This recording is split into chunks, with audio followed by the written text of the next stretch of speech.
Hello, everybody. Good morning, good afternoon, and good evening, wherever you are viewing us from. Dave Greene Brown's guy, and I dragged this idiot Ravens fan out of nowhere.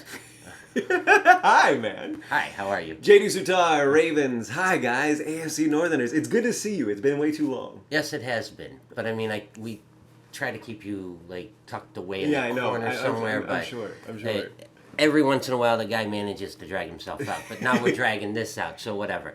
Um, So let's get into this. This is the first game, first divisional game for the Ravens And the Browns. and the Browns. And this game is actually for first place in the division because, Right. as we're all aware, Pittsburgh and Cincinnati both play Monday night, night. and both are 0-3 going into that game. So we'll get a winner there. So we're going into this 2-1. You're going into this 1-2. 1-2. It's kind of wild to say 1-2, and it's for first place. Yeah, totally. It's absolutely crazy because like we wind up if we lose this, we go 2-2. You guys wind up going 2-2, but because of the win, you would have then the tiebreaker if it ever came up. Right. So really, it's interesting, and it would be a real shock because I think that like according to like all the punditry, 80%, a little over 80% of them say that Ravens are going to take first place in the division. Yeah. So it's if you guys pull this off, and I mean you have enough weapons on offense if your offensive line can hold. But we'll get into that. So do you want to kick us off? And yeah, let's go from there. Matchups that we need to be watching this week, and it's probably the number one matchup. If you go back and you look at our games from last week, both Baltimore and the Browns, coaching, Harbaugh versus Kitchens, Right. both made mistakes in their in the games last week. The benefit of the doubt, though, I think has to go to Freddie, due to the fact that he is a rookie head coach, where Mr. Harbaugh has 10 plus years. Harbaugh. Harbaugh. Yeah, I get You're gonna get Yeah. 9 different You're gonna get pronunciations it. from me. I mean, that's just the way that is with that name.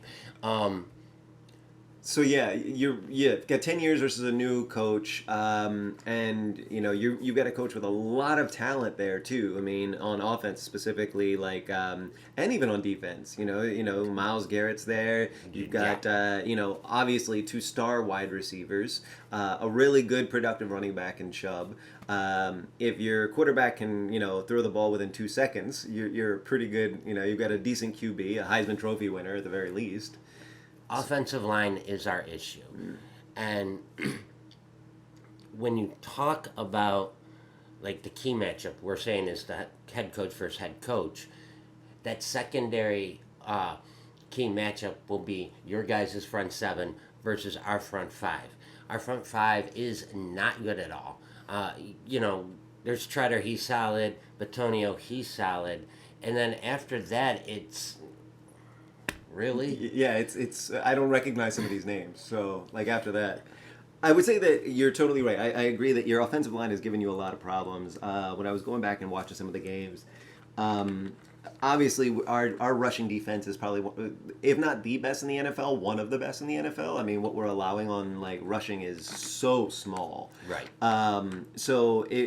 Your offensive line, I think, is going to have a big issue. I mean, especially with our front seven right there coming through with you've got an amazing powerhouse out of Brandon Williams right in the very front. He's going to be able to stop a lot of those rushes. Our secondary is, on defense, like banged up a little bit. So covering this, I think that we're going to see probably like Humphrey on OBJ. I think that we're probably going to wind up putting Humphrey on him. That's kind of like the rumor. It's going to be interesting to see where like Maurice Kennedy comes from and Brandon Carr. Kennedy was just on the practice squad. Now he's been bumped back up, and he's a really headstrong guy, and he's quick. He's pretty quick on getting there, so it'll be interesting to see that. Is he a slot cover guy? You think he'll line up on Jarvis? I honestly think that we'll see Higgins play this week. So you're going to have Higgins on the outside, and then OBJ on the other side, and then Landry in the slot. I think that we're gonna. I can't say the Kennedy is dedicated slot. He's Okay. been in there a couple of times. I need to go back and watch more tape on him to really kind of get that way. I should know more about him. But when somebody goes to the practice roster, on an occasion, sometimes I lose track of them.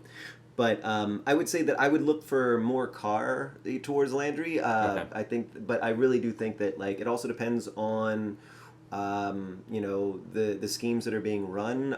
Wink Martindale is really good at stopping the run. I think that where we've seen is also without Jimmy Smith, without Tavon Young, our secondary has got some definitive problems in it. But I don't know. I think our biggest problem isn't necessarily going to be your wide receivers, as it is going to be like a tight end problem, because we have some issues on tight ends.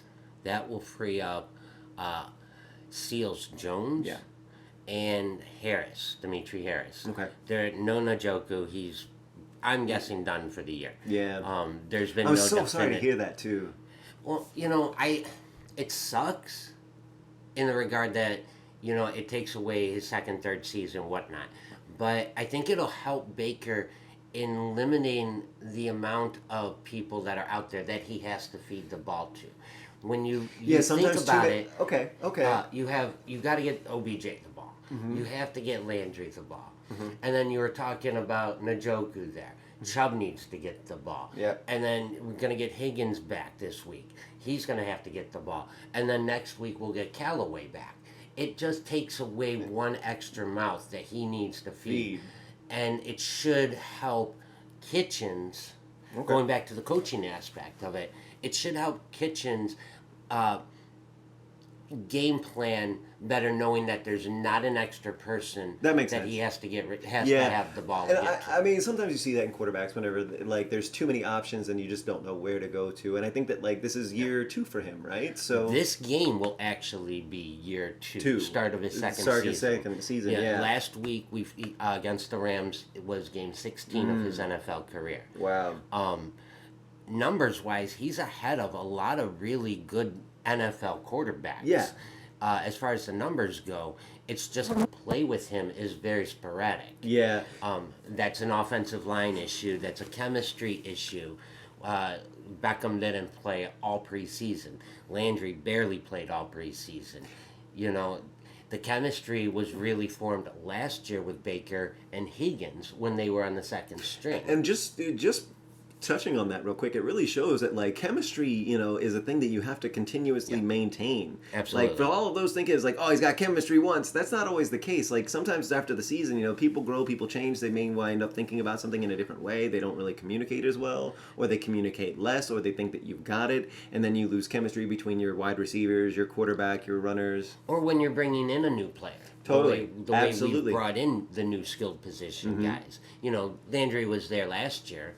And he flourished when Tyrod was playing. Yeah. But then Baker came in, and because he had already established a rapport with Higgins, the throws more than not went to Higgins as opposed to Landry. Yeah. It's really... I mean, we're seeing that on the Ravens side of it, too. We're seeing, okay, so switching over to Ravens offense real quick. Yeah. Cool. All right, so, and please touch on with Brown's defense in regards to these issues, too. So, obviously, Lamar Jackson, one of the issues we had last week playing the Chiefs was overthrown balls, into the end zone, or just in general, the chemistry between Marquise Brown and Lamar Jackson really... It felt really on Lamar Jackson for overthrowing, but that could also be because he's a little squirrely and he gets a little ahead of himself sometimes in the pocket, and I think that that's just sophomore quarterback. He does something similar to what Baker does. It's after a while he kind of defaults to a system, right? The and he gets a little panic squirrely. and roll to the right. And I wouldn't even notice it. I think that even in Baker Mayfield, I don't know that it's panic as much as it is just pure excitement. As much as it is just pure adrenaline of because I'll see I'll see Lamar Jackson and I'll see a great play unfold and there'll be a mistake on it that he's made, and I think a lot of that comes from just being really excited about the play, really wanting to getting it off, and just not having the poise yet. I don't know that it's panic as much as it is poise. But, okay, so we have issues with a little bit of a targeting issue, whenever he gets a little bit carried away in the pocket, which causes us to run sometimes. He leads all NFL quarterbacks in 192 rushing yards. Totally, exactly. You know, and our defense, we've given up on the year 306. It's a lot. So I would say that for us on offense, like obviously Mark Ingram is going to be a workhorse for us. Gus Edwards is going to be in that mix too. I would expect him to be a little bit less. I think it's going to be more Ingram and then off to Edwards on rushing. But Passing, you mean? Yeah, passing. Sorry, thank you. No, on rushing. Like Ingram and and Gus Bus are going to be they're our rushers. I think on passing. Yeah, we've got Hollywood Brown. Also, Mark Andrews has just been such a great, thing for us. He was dealing with some sort of issue. We don't really know what it is, but he's expected to play. Hayden Hurst has been okay. Willie Snead has made some interesting catches here and there. So those are all, kind of the tight end aspect. From wide receivers, like there's still chemistry that could be worked out, but we're seeing like really interesting plays that are coming through. Again, Greg Roman, who was also with the original Ravens whenever Brian Billick came first, and Greg Roman was there. I think that Greg Roman has done a lot to kind of develop that, but I do think that something that Ravens fans are looking for is accuracy out of Lamar Jackson. If we are aggressive, making sure that we're aggressive in the right way. I think that throwing all of those 2-point conversions instead of rushing in for them was not a good idea. Whenever you have someone like Ingram and Gus Bus and Lamar Jackson for that matter, and I think that coaching matchup again, totally a coaching matchup, especially for something on special teams, which is Harbaugh's kind of like forte. Give us an answer for stopping Myles Garrett, and I'll just give you some stats right now. The Browns' leading tacklers are Schobert at 18, Richardson at 9, and Whitehead at 8. Okay. So we've got it at all three levels of the defense, where we got leaders at the tackling position, but you got Myles Garrett with 6 sacks. I think that's going to come up to really Orlando Brown Jr. on the one side, Zeus Jr. I think that our front line has been pretty good, although we did see them collapse a little bit like as the game went on. I think that our weakest, so far what I've seen out of the games that we've played so far is our weakest quarter is the second quarter. Okay. I think the second quarter is where we kind of we get a good little bit ahead in the first quarter, we kind of wind down in the third, and then in the second, and then third and fourth quarter, if we're not playing catch up, then we're third quarter we may put a little bit more gas, but fourth quarter is where second quarters is our weakest. I feel like the first and fourth quarter have been some of our strongest. We've really tried to come back from deficits whenever they've been there. Well, yeah, you guys were completely done and out of the water and had lost totally to the Chiefs. Yeah. And then the quarter. Chiefs let up on the gas, and that allowed you guys to get back in. So when you looked at the final score, it actually looked like you guys played in a football game when it was a domination effort by the Chiefs. It really was. And then it was just fourth quarter, end of third quarter, fourth quarter goes in, and we're just trying to ride it in. So it's interesting. I think that we've got a really interesting matchup. Answer for Myles Garrett, I think that our offensive line can hold. I don't know that it's going to hold for every single time. I mean, obviously the game of football is the game of football. I will say Whitworth last week, and in my video last week, I said one of the matchups that you had to watch was going to be Garrett versus Whitworth. And Whitworth held his own, and you didn't hear a thing about Garrett until the end of the first half, when he had the strip. I don't view Orlando Brown in the same category as Jason Whitworth. Whitworth's a Hall of Famer, in my opinion. Orlando Brown's not. I get you. I think that Brown's hands are quicker than I've ever seen them getting up, right? And his hands are, he's getting them up right where he needs to be. I think that Ronnie Stanley also has been, just a knockout player for us. And so I think that between those two guys, I think that we have a pretty good solid, line up in that regard. However, Myles Garrett's just slippery. He's just a slippery, good, quick, beast mode dude. And so, I mean, to say that I don't expect him to get to the quarterback, I think that would be a falsehood. I think that he probably will. I'm hoping that Lamar Jackson's not bad on ball security. I mean, as with any rookie going into sophomore, there could always be better. 7 touchdowns to 0 picks. Yeah, exactly. Wrap this up. Okay. One player, offense or defense, that you feel is going to be key to your guys' success in beating the Browns? I would say it's probably going to be on offense. I think that key to the success is I think that I would have to say Mark Andrews. I think the Okay. tight end is really gonna. He's been really a great asset for us. Absolutely. On defense, I think that the difference could really be whether or not Marlon Humphrey shows up against OBJ or whatever scheme he winds up going in, whether we're in zone or man, but whether or not Marlon Humphrey can do any damage to kind of control your wide receivers. I think that this is going to be. I'm not worried. I don't. There might be standouts from like the defensive front.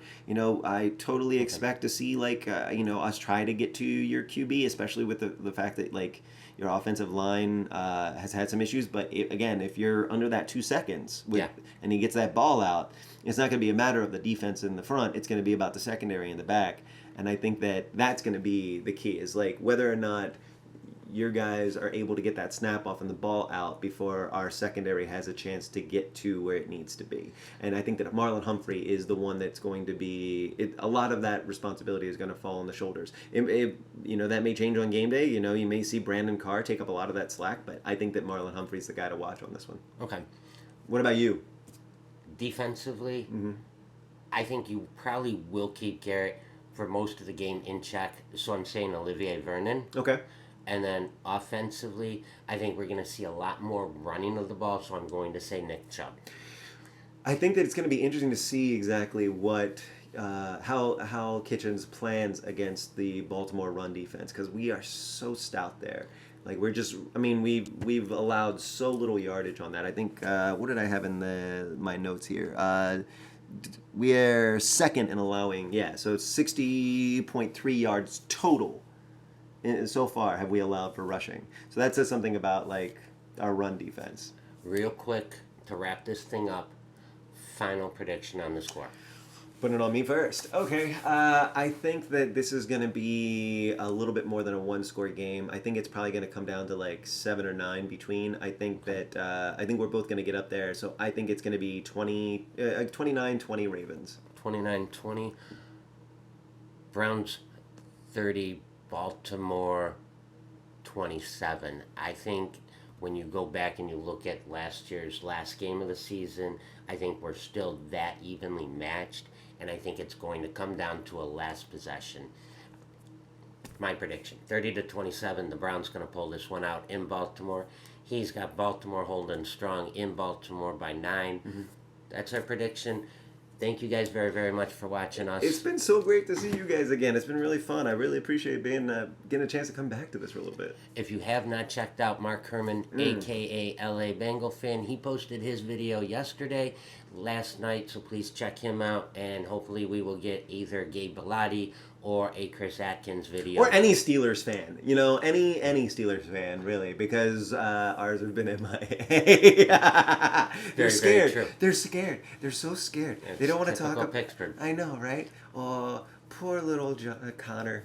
With that being said, everybody have a good rest of your day and stay safe. All right, guys. And as we always do with Fuck the Patriots. I got it's Baltimore this week, so it's fuck Baltimore. Browns this week. All right, guys. Take care.